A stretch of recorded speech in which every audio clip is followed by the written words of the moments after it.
Oh, hell yeah. Am I going to do this accent for the entire episode? Maybe, or till my voice blows out. Welcome to the Brunch Gimmick. I am Laurence Cartier.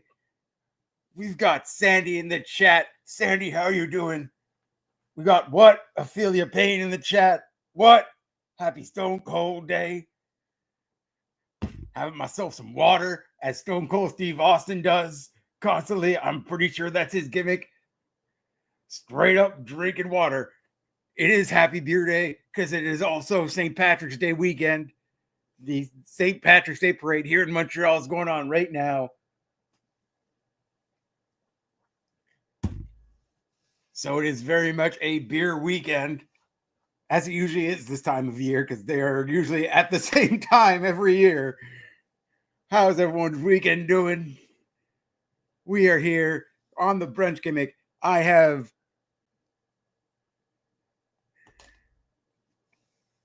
it's an hour earlier because he is in Germany. Sandy, how are you feeling?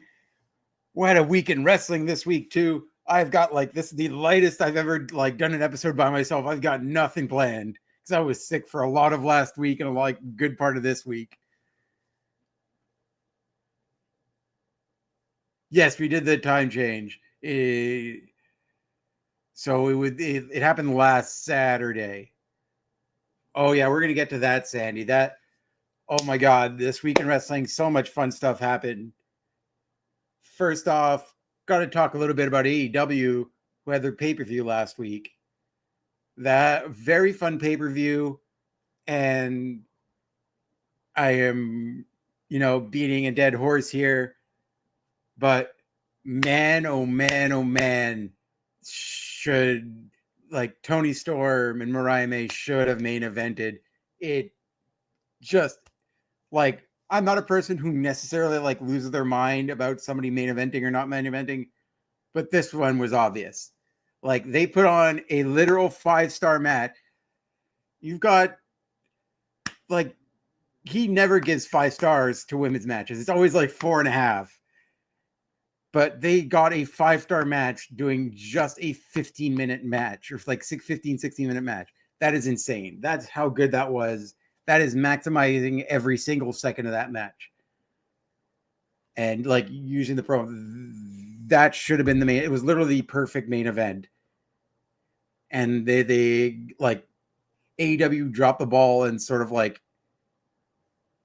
that show ended on a down weird note, especially with the failed cash in, which they had no plan for, which like I am a fan of like the WWE Money in the Bank. I think it's fun and it gives a chance to give people opportunities. I disagree with Zach on this. Oh, you're watching some football. Hell yeah. But yeah, I did Zach vehemently against the Money in the Bank. I think the idea of putting the AEW doing it was a bad idea in the first place. It does seem like you're straight up copying a WWE gimmick. Like they've made that famous, and like the execution was just so bad. Like I don't know why they gave it to Christian when nothing is coming of it afterwards. That he's just feuding with Nick Wayne now. So like, if you're putting in the main event, you should have had. If you're gonna have a cash in, you should have had him win it. It makes no sense, and you're just running back the main event no one really wanted, and it's probably going to be a better match this time than it was in the main event, being a street fight. Better than that, like Ospreay is a psychopath, just an insane person. That whole card, minus like the main event, was great. Like Kenny Omega's again, like him and Takeshita, two of the best in the world, and AEW again. I'll get it where credit's due. We do talk a lot of WWE on this show, but like again, this week, I mean, it's been long talked about for months now, since the beginning of the year, and well, frankly, the end of last year. Since December, it's been talked about, and like obviously, like no Speedball, one of the best people. There's a reason why. He is so like anyone who knows him or have gotten to talk to him rides hard for him. And it's because like Speedball is one of the nicest human beings on earth. And like one of my favorite things is seeing the reaction to him debuting in AEW. Like I just want that man to get his paycheck because he deserves it. He's one of the hardest working people in professional wrestling. And loves it so much to his very core and puts everything he has into it. And to see him get on a bigger stage once again and having a hell of a first match with God, I trying to remember, like I don't want to call him his old name. I don't want to call him Black Taurus, but like I can't remember his current name. But that was a great match for like a relatively short match, but still like him debuting like a newer finisher, which landed perfectly. It's like seeing somebody I'm friends with on a big stage like that, absolutely amazing. I was so happy to see Speedball in AEW. The Beast Mortos, thank you. What's funny?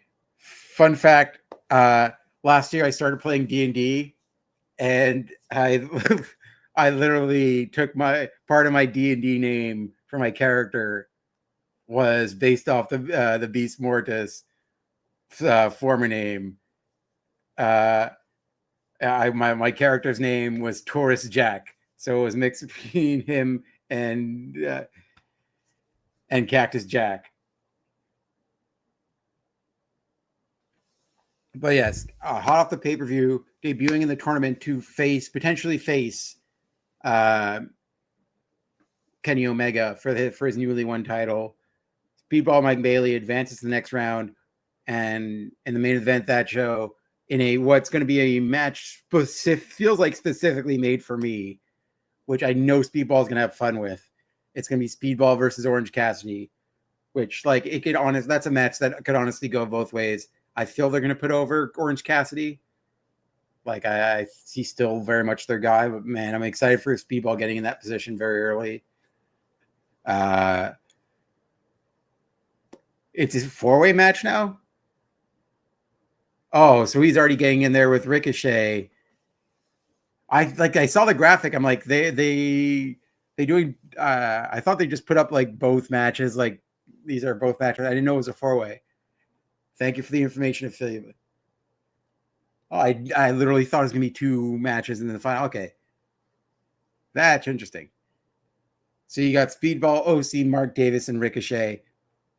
You've got Speedball and Ricochet who've been going like more Ricochet going at Speedball. And Speedball just being him and feel like, yes, very nice.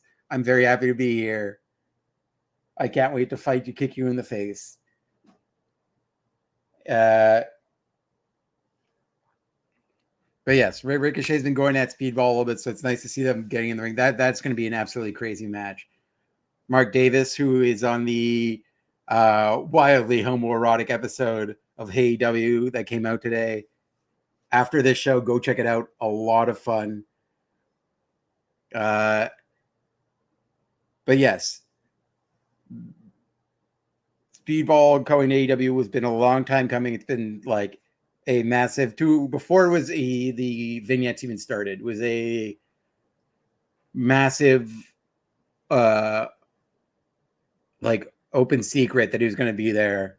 And then it was like formally announced by AEW a couple weeks ago, and him debuting in a tournament. Dude, that dude's all-time great at tournaments too.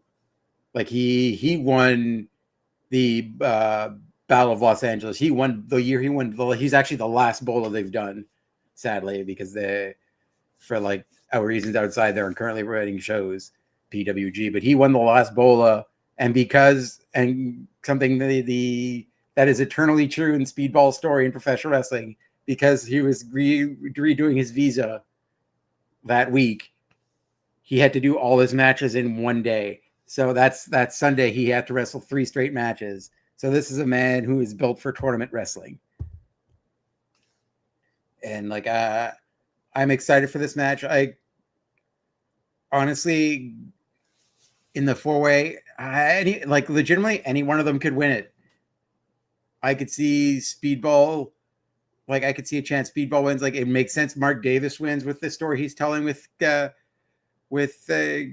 like being part of that crew that's like feuding with both Ospreay and Kenny Omega.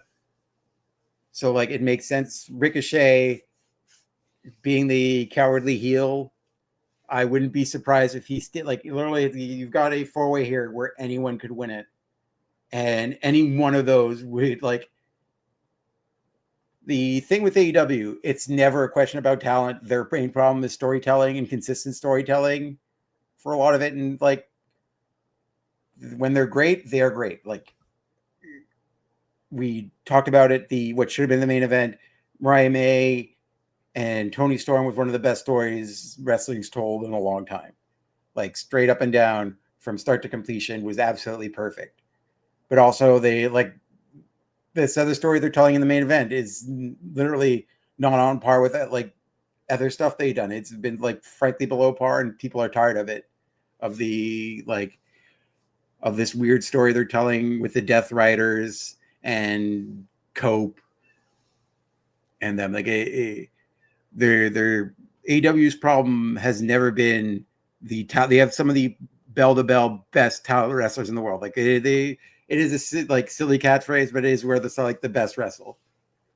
So legitimately, you look at that 4-way, it's going to be an absolute banger.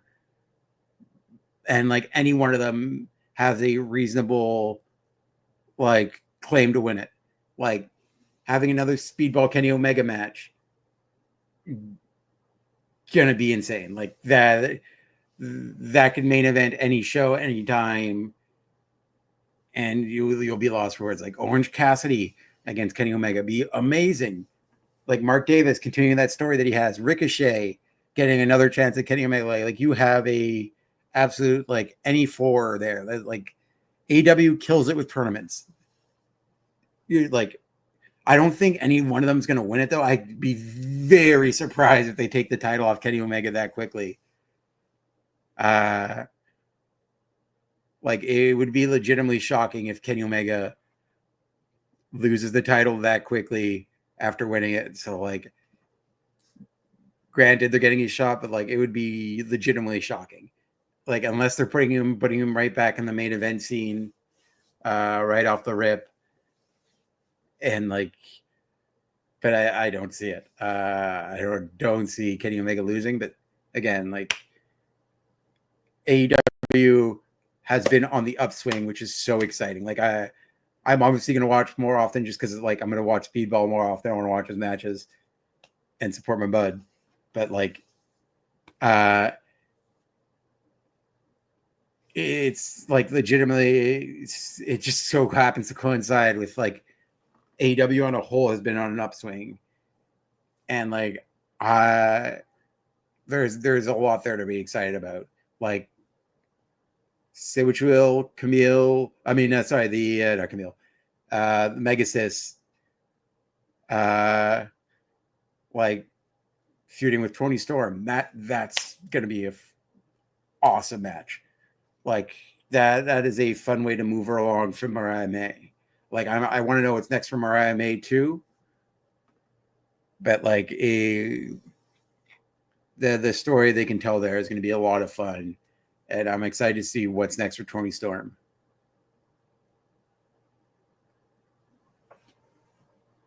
My pick right now, I'm honestly between Mark Davis and Ricochet. Like I see that Don Callis family. I could see them continuing the story with the Don Callis family. I think Mark Davis could be the upset winner here.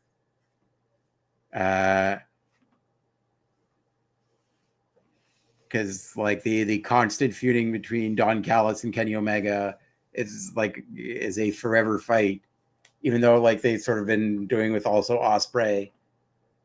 Like you have a cool story to tell there. Like again, it's any one of them could win.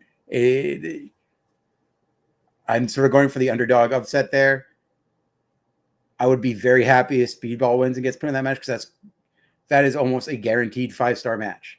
Like if Tony Khan is trying to just collect 5-star matches for his promotion, like that is an almost automatic 5-star match if you got Speedball and Kenny Omega in the same ring. Especially like Kenny Omega when he was streaming, did a nice bit where he put over Speedball. This is before he signed with AEW. This was like last year-ish. Yeah, it was like sometime last year. He talked about Speedball for like a few minutes and just like was blown away by his match output and how much work he puts in and how he somehow never gets injured and the level, like not only the amount of wrestles, but how good every match is. And it was like very complimentary to Speedball. So like I know Kenny Omega very much like that match. Exactly. Like Speedball could lose and it's not like off the rip. He already got like one big win in the tournament. And it's like there's a lot of ways he can lose, not win the match and not look bad. Especially a 4-way match. He doesn't have to get pinned. Like you could have, again, Ricochet and Orange Cassidy could take the pin and it wouldn't hurt either of them either. Like, because like they're so set in stone. I'd say Orange Cassidy a little more than Ricochet, just specifically in AEW. Like he has a longer tenure in AEW. And like, so I wouldn't like, I don't think Speedball could get hurt lose anything in this match. I think you've got people who can take the pin and also not lose anything in the match. So like, I am very, very excited for like this big 4-way match. This is going to be a lot of fun. And like AEW is starting to heat up again, which is just great for professional wrestling in general. I do not understand people who like, I can understand you liking one and not liking the other, but to openly root for the demise of one promotion is ridiculous to me. But yes, also yes, if he when he loses to Omega, again, yeah, absolutely. Because it's going to be an insane match. Both are going to come out looking like $1,000,000, and like it helps. It actually does like just being in that because like AEW does that a lot too. They have a tendency of putting like a big star on the rise, putting them in a title match, and then them losing their first chance of the title. Like it's very rarely that they get when they put somebody in a title match. They usually lose, but like lose in a way where they always look great. So yeah, I'm fully expecting him if he makes it to like fights Omega. Yeah, like Omega's gonna win, like Kenny's gonna win, but like he's gonna look amazing. Like it's gonna be a showcase for Speedballs because like he still hasn't. What's great about like him using a new finisher uh in this match, and shout out to commentary too, who did help tease the Ultimate Weapon. And like they didn't talk about it as much, but also the Flamingo Driver. Like they very much teased throughout commentary his use of the Ultimate Weapon. So like that's coming up in like either if not the 4-way match, if he's not going to win with using the in the 4-way match, which I just got an idea of how it's going to get used in the 4-way match, which he's done before. Like I could see Mark Davis holding up both Ricochet and Orange Cassidy like this, like he's going to Samoan drop them, and Speedball hitting the Ultimate Weapon on all three of them.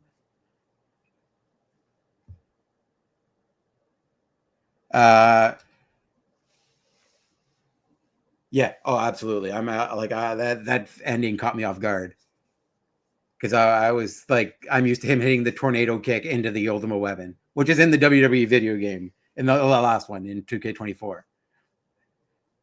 He like they give him like it is like 100% Speedball doing it too because they also had the full taunt of him going to the top rope and doing this right before, like when you hit the finisher.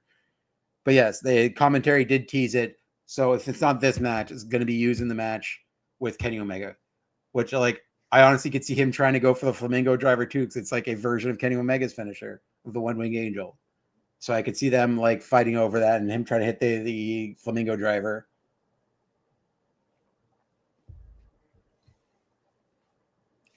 Yeah, like the opportunities here, like my personal excitement for Speedball and WWE, like just because it's a whole new playground. Even though he is like the thing is, he's also wrestled everyone on the independents. Like he's like his match has been so high, just over his career. Like even before when he was just wrestling in like Canada, Europe, and Japan, before he returned to the States, he wrestled so many of these people before that like people hadn't even seen it. And like, and to his credit and to his thing, like he will open admit he is so much better than he is like he's now than he was then. So like those matches are going to be even better now. Like you can watch on YouTube and see so much of him wrestling the AEW roster. Like even like the last couple of years, he's wrestled so much of that roster already. But like there are certain people that like he hasn't faced before, like Orange Cassidy, I believe he said he hasn't faced. But like there's a lot of like talent that he hasn't, but like he knows all of that roster. So like the fact that they have the chance to tell so many great matches with him in AEW, I am very, very excited for. And just like that roster on a whole has seemed to like start getting excited again. And it seems like it's on an upswing, which I'm excited about. Also, speaking of exciting things, we talked about it a little earlier. Sandy mentioned it. WWE was in Bologna, Spain, España, as like it was Barcelona. Sorry, it was in Barcelona. Everyone was trying to hit it or trying to get their Spanish in as much as possible. Absolutely, like a really, really fun show. There are some teases in there too. There was what's being assumed as the Aleister Black tease that he's coming back. Like again, Fightful has mentioned that he either has signed or is close to signing with WWE. He's on his way back to WWE, and he potential Ray Phoenix looks very much like the kind of promo video teaser video they started releasing for his brother before him. So we're potentially looking at Rey Fenix and Aleister Black joining the rosters right before or like either right before WrestleMania or right after. I have a feeling he's going to debut right before, and potentially, like, at least for Rey Fenix, he can get slotted in with his brother fairly quickly, and like they can. I don't know what exactly their plan is for the tag team titles yet for either one at Mania, which we'll get to the SmackDown tag team titles, as we have a new champion there, which I have like some feelings about. But like, I think Rey Fenix can be slotted in very quickly with his brother.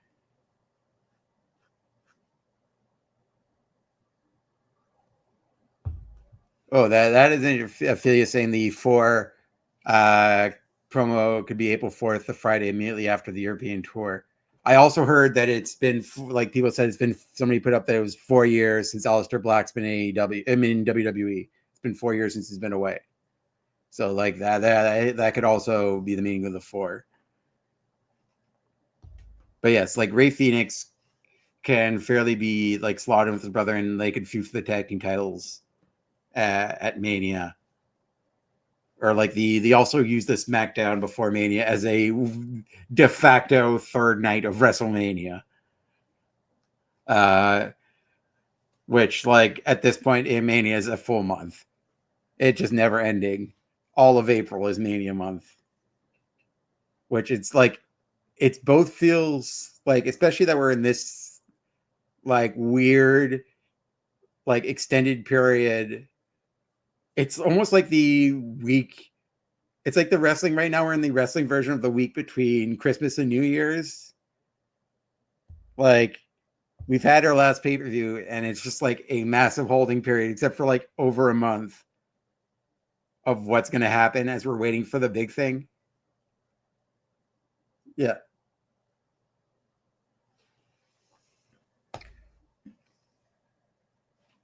See, like, yeah, you're right. The blind split means absolutely not. Even though, like, I think I saw somewhere recently they're doing another draft somewhere, which is so dumb. Sorry, like the draft is so dumb every year. We're like the blind split. Like this year, it's a hard blind split. No one can transfer shows, and we're just randomly doing transfer windows now in January. And anytime we need a rating bump on one of our shows, we'll bring the other, like a star over. It's just pointless. It's like I get it. It's like to organize it a little bit, or like so so people don't get as disappointed when like some stars aren't on like SmackDown. So people know that there's probably like you're probably not going to see Cody Rhodes every Raw. Even though he's going to be at Raw this, because again, doesn't make any sense. The SmackDown champions on Raw. Yes, I did see that, Ophelia. They did trademark Grande. Like, it is kind of funny because it's also Italian and not Spanish. Famously, like Grande Vente. But yes, I did see that. It's got to be Chad Gable. If they'd be so fucking problematic if that's what they call Rey Fenix. I can't even.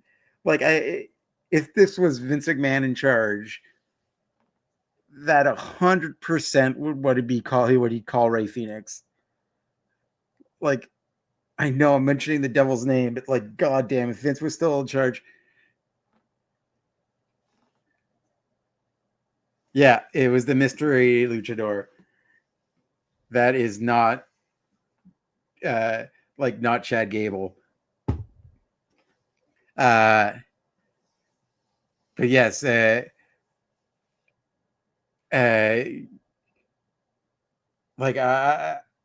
like this. Everyone's mentioned before, but like those, especially the promos Chad Gable was doing, it's very Lucha Underground coded. Like man, that looked like a Lucha Underground like post match promo that they would do for the next match. Like this whole thing, it is fun though. I'm quite enjoying it, and I want to see what they're gonna do with that. But like, God, like there is part of me like, man, there is stuff recently also that was announced that was like the WWE's thinking of doing, where I'm like, yeah, Triple H is starting to show his true right wing colors. With like they announced the potential, like they didn't formally announce it. They said WWE's thinking about doing a post Mania roast with, you know, one of the worst comedians you can do that with. Again, you could look it up yourself. I'm not going to mention the guy's name because it's just going to bring up problematic people on our YouTube page. They're going to yell at me about, you don't know real comedy. No, he's a bad comic, dude. He's not a good comic.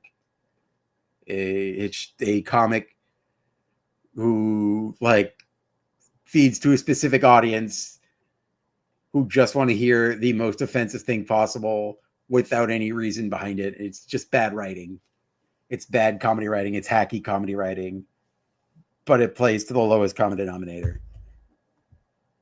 Anyways, and the fact that that's who Triple H wants on a show that's branded with his company speaks volumes to me. Like, if that's the rumored comedian and who you find entertaining, like, don't be praising Puerto Rico when you've got that dude and we want that dude on one of your shows. The dude sucks. He sucks. Wasn't it like it wasn't a good bit? He was doing a hacky bit. I don't know, on a Trump rally. Fuck that dude. But anyways, yes. Going off on a tangent there. But yeah, we got the promos for potential Aleister Black and Rey Fenix, and we had a like on SmackDown, like this international tour is going to be a lot of fun. I'm so happy for an early afternoon SmackDown, especially that on a good day, I should get home just in time for like Raw to start on Monday. Like if my day works out and I rush out of work, I will be able to make it time for Raw at 3 p.m. It starts 3 p.m. Eastern for everyone on the East Coast. So I guess 1 p.m. for you, Ophelia. And like, yeah, it starts Raw and SmackDown started at 3 on Netflix. Yeah, 1 p.m. here. So yeah, usually I get out of work. If I'm lucky, I get out of work at 2:30. So and if I run home, I can make it home in time. So yes, we got an early start time for Raw this week, and we had it for SmackDown on Friday because they're doing a European tour, which I love. That crowd, like every European crowd, it is the like confluence of like the like European football culture and them not having a televised Raw WWE show in forever. I think it was the first SmackDown ever there, but like they haven't had like a televised, like it's usually house shows when they do the European tours. They're still doing some shows, like they're doing house shows now this weekend. Like the Gunther and AJ Styles fought in a K-match. They're also doing house shows, but like most of the shows on those European tours are non-televised because of the time difference. And because they're on Netflix now, at least internationally, they can air it at a regular time and then edit it for American television later.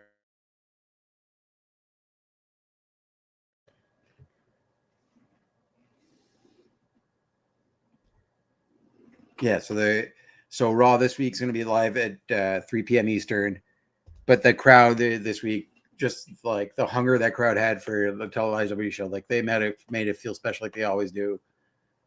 A lot of fun. Like it's great when you could see like the roster feed off that energy. That's like one of the best parts of it is not only the fans having fun, but like you see every superstar the second their music hits and they step out and just being blown away by that crowd. Like those European crowds is so much fun to see, and them feeding off it, like that brawl with Charlotte and Tiffany Stratton was a lot of fun, even though Tiffany Stratton missed Charlotte both times on her move. Was like it's harder to do, especially like it didn't help that Charlotte was on the periphery both times. Like Tiffany was hitting, like especially on the second one, hit dead center. It just so happens that Charlotte was a little to the left. Like she's supposed to hit where the majority of the people are.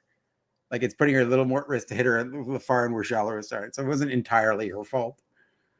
But yeah, you had like that big brawl. The crowd was feeding off that during Miz TV and the beginning of Miz TV, and then Cody coming out and just the pop for his song. And like Ophelia mentioned, Axiom being there, even though he did play for a rival football club, which like everyone was like surprised that they was getting cheered for. Sorry. Still a little sick. Still got a little bit of a cough. But yeah, Axiom getting, that was like such a smart move too, to get him there and have him and Gunther go at it, because it is like two talent, like like people were mentioning like just let Gunther wrestle because he can go. Like so many of that WWE roster are so like such talent. When they get like the opportunity to fully go, it's so much fun to see, and they fed off that crowd so much. Like that gave me so much joy. Like I'm happy for Axiom to get that like spot on the main roster and absolutely kill it, especially like in his home. Like it was great. Like I don't know.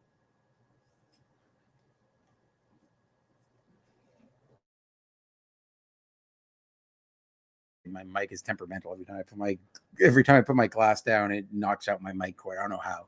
But yeah, the Americans complaining about like SmackDown going far, like, yeah, you know how it is to be in Europe every other week of wrestling ever.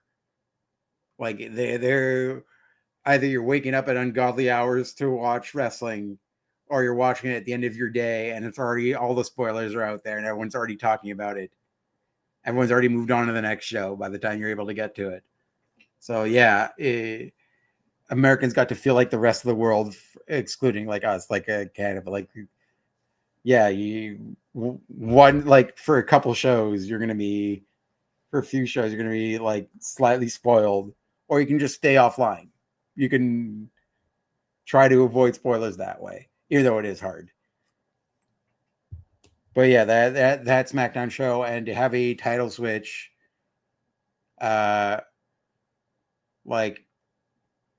my thing with the Street Profits winning is like I'm happy for them. They are one of the best tag teams WWE has. Like there's no doubt there.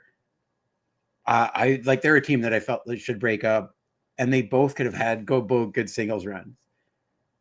Like Dawkins could have been a solid Intercontinental champion, like, and things should have been a heavyweight champion by now. Like it does seem like they, at one point, they were poised to like show off what they can do as single wrestlers.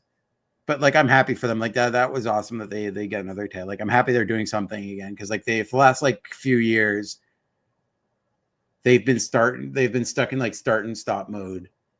So seeing them win the title back, even though like the SmackDown title is getting hot shot a little bit all over the place, I'm happy for them. Like they won. I kind of wanted like Yes Boy to win, those guys to win the tag team titles. I thought that would have been fun to see. But like I'm happy for the Street Profits. Like it was a bit of a shocking title change that happened this quick, because like DIY didn't have it like the second or third time they've won. Didn't last that long. But like I'm happy they're putting over their tag division, like, or at least building a tag division more from like years past. Because like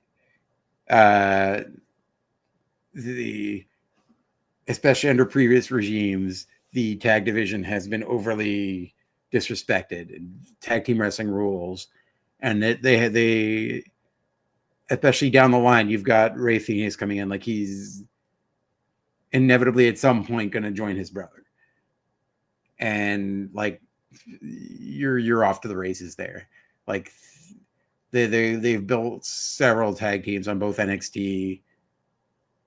Like at this point, I can't believe, like, from when they started till now, I get like keep Fraxium together, call them up together, because that's going to be a lot of fun. Them like joining that tag division. Like I felt like the long overdue that both tag divisions on both main roster shows is better built, and I'm like, the building blocks are there. He's giving more time to it. Like, I'd say the Raw one's maybe a little bit behind the SmackDown one, because like I've legitimately forgotten multiple times that the War Raiders were tag team champions.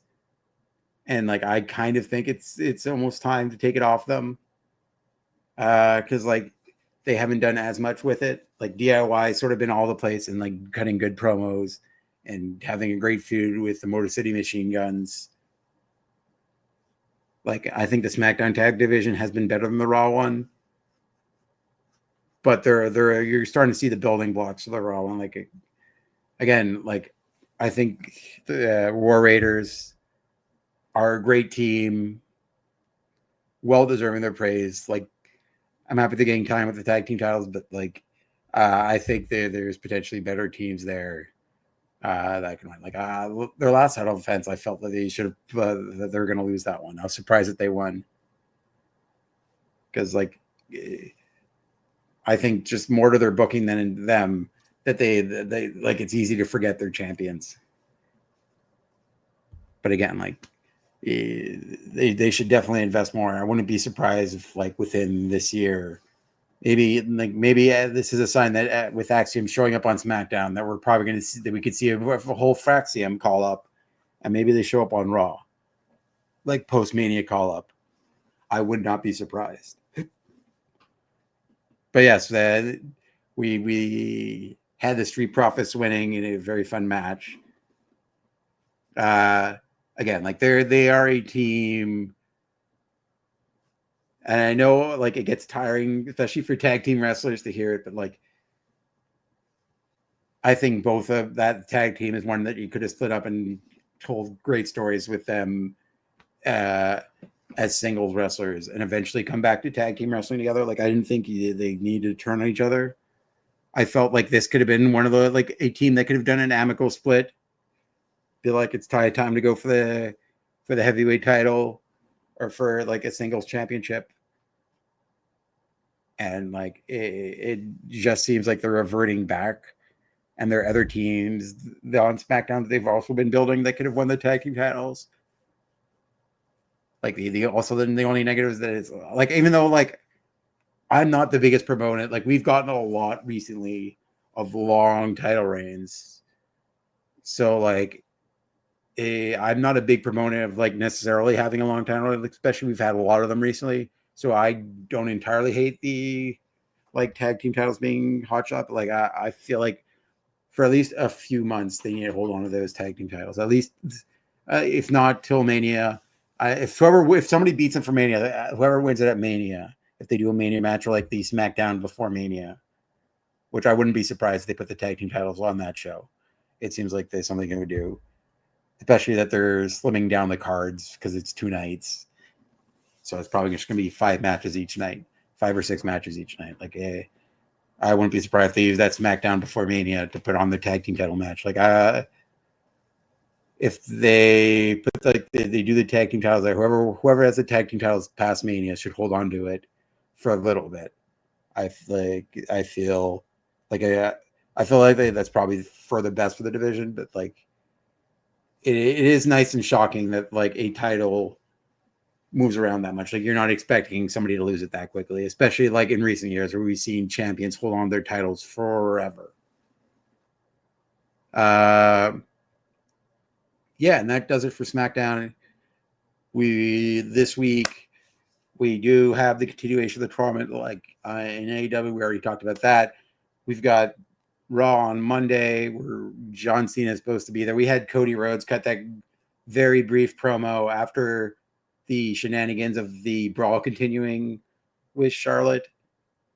And and Tiffany Stratton. You're expecting a Miz TV.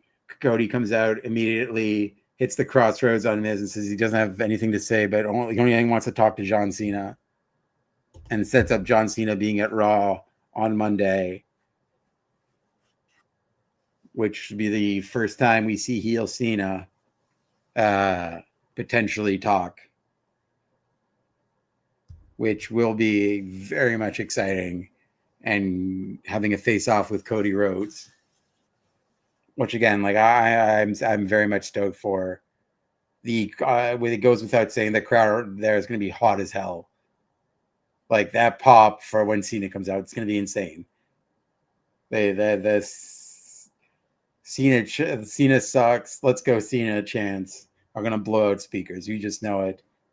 It's going to be a lot of fun as we start on this way to this weird, like, not dead period, but like the weird holding pattern of setting up Mania matches as we head into Mania. Like it's an extended period, like it's a long extended setup. But I think having these shows in Europe is also very smart for this, especially specifically doing it in this exact period, because it does not only like does it give energy to those shows, but it gives energy, like it makes every week feel special leading into Mania. Oh yeah, Ludwig Kaiser's just in his own right.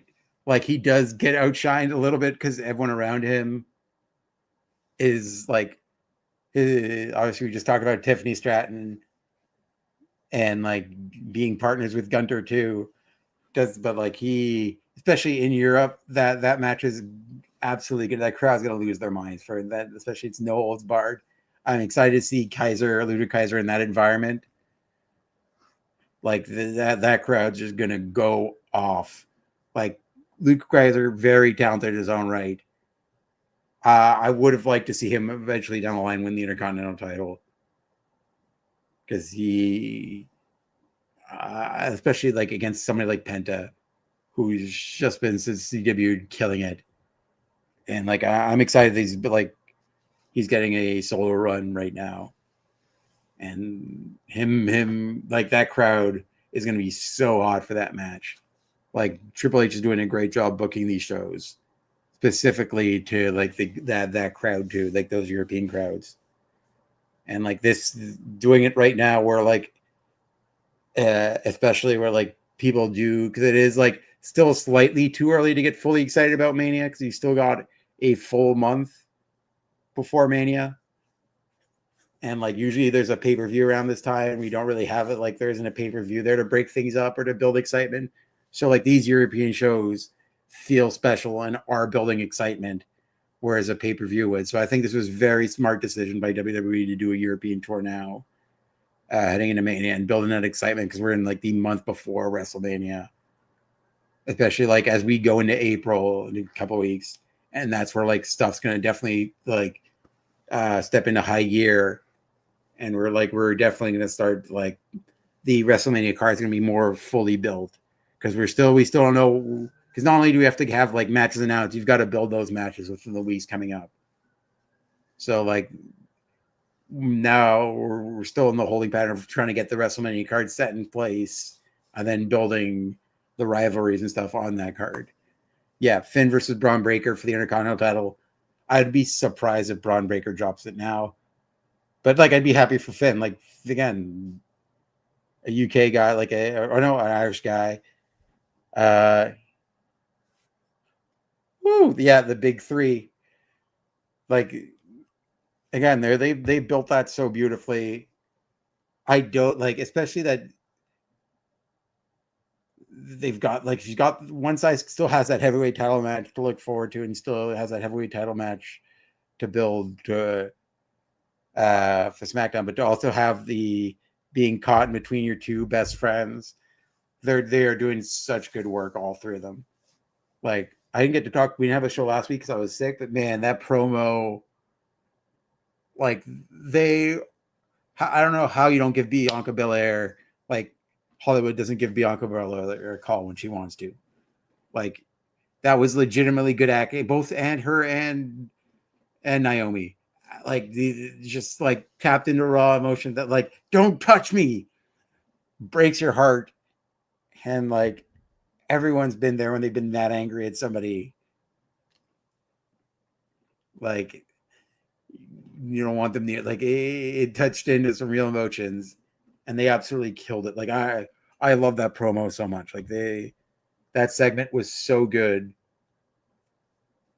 and even like still including keeping like Liv Morgan involved a bit because she was like named, and them go like having the match set up for next week uh between Jade and Liv like makes sense too, because like Liv was defamed to a certain extent in this rivalry. So like that's gonna be a fun match. But like that segment, they both deserve uh all the praise. Like they uh yeah, like that like Liv interrupting the interview was like it caught you off guard too, because you're expecting like a full interview, and especially they did it in the empty arena. Uh, it was very well done because it like sort of caught you off guard. Like who's talking during this in this interview, and it's Liv, and they're going back at it, and Liv has like right to be mad, more mad like the other two. Sorry, than Jade, but like to make fun of Jade and like they Liv just likes to get manhandled by very very strong women apparently. Like credit to her, she steps up to anyone like twice her size. But you just go off feuding with Rhea, and now you're feuding with Jade, just the two biggest women who will toss you around like a pizza pie. Like like it's gonna like I'm very excited for that match. And man, like Bianca Belair 100% deserves a like I hope somebody like an agent reaches out to her. She's like, because I very much want to see what she can do as an actor too. She absolutely killed that segment. They both did, and I'm very happy Naomi's getting more and more to do, especially as a single wrestler. Like she was a champion coming out of TNA this last time, and like to see her back in that main event scene, also like telling a story that right now doesn't revolve around a title is so like it seems so like it should happen more, but like it doesn't happen enough for the women. That like the fact that they at least with her and Jade, it's not a title like a match that needs a that they have to put a title in, or like it doesn't revolve around title. It's just a story they're telling and a feud they're telling is so great, and the women's division needs more of these because like there isn't enough of like non-title feuds, and like this is like I like it feels like they're gonna waste it right to the SmackDown before or like within the next few weeks. So that if it's not going to be on the main card, and it should be at this point, so all parties are doing a great job building it. But like I said this a few weeks ago when like out in the post show to Elimination Chamber, it feels like they're gonna blow this off like the SmackDown, but like this is a match that should be on the main WrestleMania card, 100%.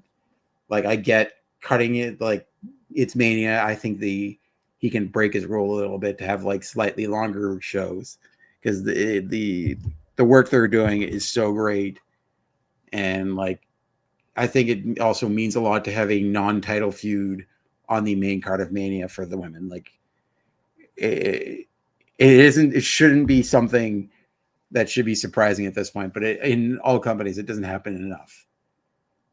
And like, I'm very excited for this story to where it goes, especially that you got Bianca Belair having her own story where she is fighting over the title, having won the Elimination Chamber, and like having that potentially distract her from her what will be now triple threat. It's legitimately very very interesting, and like I'm very excited. And then pro wrestling right now, firing on all cylinders, especially like as we get closer to Mania season. The independents are firing on all cylinders. You've got like both AEWs on the rise again. Like WWE starting to like doing great work and like having so much fun in Europe. I'm very excited. So once again, just like fair warning, Raw on Monday at 3 p.m. Eastern. Just a heads up if you didn't know about that. Or if you're in the United States, it's still going to be... Actually, no, it's going to be 3 p.m. because they also are on Netflix on Mondays. I remember that. Also, March 28th, as you see in the screen there, LPW Into the Void, main evented by GCW. We've got a big match with GCW champion Effie, who I just saw last week at IWS, which I went last week to IWS with Zach, which was a really, really, really fun show. Effie was in a death match, the fans bring the weapons match, and I watched him get hit with many a light tube, and he bit the tip off a giant dildo. And also got put through some tables with PCP Crazy Manny, who, by the way, released a new shirt that said, "I did drugs with PCP Manny." And on my way home, I saw a child wearing that shirt, which if he wears could not be older than 10, 11. If he wears that to school, his parents are getting a call, and potentially PCP Manny will be getting a call if your child goes into a school saying, "I did drugs with PCP Manny." But shout out to those parents. But yes, I just saw Effie at IWS last week. That was a lot of fun. He's going to be facing the Rhinestone Cowboy himself. And last time he faced him in a tag match against was Bussy versus Ride or Die. Now he's faced him one-on-one for the GCW World Heavyweight title in his GCW World Tour. And that's going to be March 28th. That's coming up in a couple weeks. As for us, our next show, obviously, we'll be live on Tuesday for Firmly WWE with JPJ and Drew. They'll be breaking. I'll also be talking about this week's SmackDown and Raw in this past week in WWE. They also have a lot to talk about on their own right. You'll catch me right back here next Sunday. We'll be talking about WWE again, talking about some AEW, talking about the breakdown of that 4-way match and who will be facing Kenny Omega and everything in this week of WWE. I want to thank Ophelia for hanging out with me this week. As always, I want to thank Sandy for hanging out with me and everyone who's going to watch us later, watch us on YouTube later. I appreciate you guys. If you can, hit that like button on YouTube. It does help us out. Leave a comment. Tell us what you thought about WWE this week in AEW and Speedball's debut, or what your favorite Stone Cold Steve Austin match in the comments. I appreciate you guys so much. Again, this week you've got Firmly WWE on Tuesday. You've got the watch along, potential AEW watch along with Big Bad Boris. And on Thursday, very special. I don't have a graphic for it. Before I forget, on Thursday is the 200th episode of Between Two Beards. They haven't quite announced yet what they're doing for it. I think they're still figuring that out, but it's going to be a big show. Be sure to check out the flagship show celebrating 200 episodes. I don't know how they got there. They should have been canceled multiple times over, but please do us a favor. Go check that out. They're the flagship show for a reason, and we're very proud that they hit 200 episodes. Again, you can catch me back here next week, right here on the Brunch Gimmick. I appreciate everyone. Have a great rest of your weekend. Have a happy St. Patrick's Day. Goodbye, everybody. Hell yeah. And that's the bottom line, because Lawrence said so.